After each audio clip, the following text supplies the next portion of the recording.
Michael, Mr. Big in the L Quaz on Saturday. Happy with the way the horse has travelled? Yeah, very happy. He came over last Saturday, and I think he's settled in really well. He's sort of maintained pretty close to his normal body weight, which is always a good sign. Yeah, I'm happy with him so far. His lead up the two jump outs or trials over in Singapore, he looked impressive. He looks to have really come on. Yeah, I was keen to sort of give him a good foundation back in Singapore so that we didn't need to do too much when we came over here. And his last trial a couple of weeks ago over 1,000 metres was very sharp with the blinkers on. Danny Beasley was good enough to ride him in the trial for me, and he knows the horse pretty well, and he was rapt with how he felt. So, it's a new experience going up the straight for him, obviously, but I'm pretty happy with how he's come on. You were here a couple of years ago with some success, and you've returned. Have you learned a lot from that first trip? Oh well, I mean, it's always a good experience, going away for your first time. Probably I'm a little more relaxed about things, being third year in a row, and bringing a little horse like him. He's such an easygoing sort of character that I'm sure he'll acquit himself well.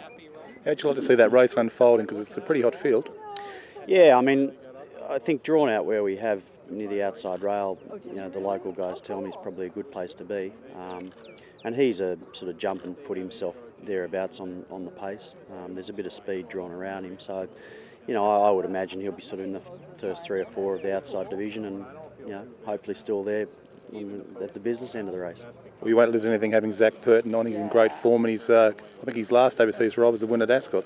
Yeah, well, that was part of the reason why I was keen to see if he could come over and ride him, because he has won a big Group 1 at Ascot up the straight 1,000-metre course there, and he's riding in superb form in Hong Kong. I don't think there's probably anyone riding anywhere better in the world at the moment than Zach. So I was very happy when he was agreeable to come over and ride him. Where do you see your biggest dangers coming from come Saturday? Well, obviously, I watched Shay's win a few weeks back, which was very impressive. So obviously he's, I would say, clearly the horse to beat. But there's lots of other good horses there that have been competitive in this race, like Soul Power and the other Hong Kong horse, Joint Fun. So as you say, it's a pretty tough race. I'm sure. My bloke's going to need to be at his best to be competitive, but I'm hoping that'll be the case. And what's the plan between now and race day? Just to quite canter around? Yeah, he had a little go up the grass this morning just to get him acquainted, and I was happy with how he went there. Tomorrow, Friday, just be more or less just stretching his legs a little bit. I mean, if he's not fit now, he's not going to be fit come Saturday. But I'm happy with his condition, so he'll just have a fairly easy time now.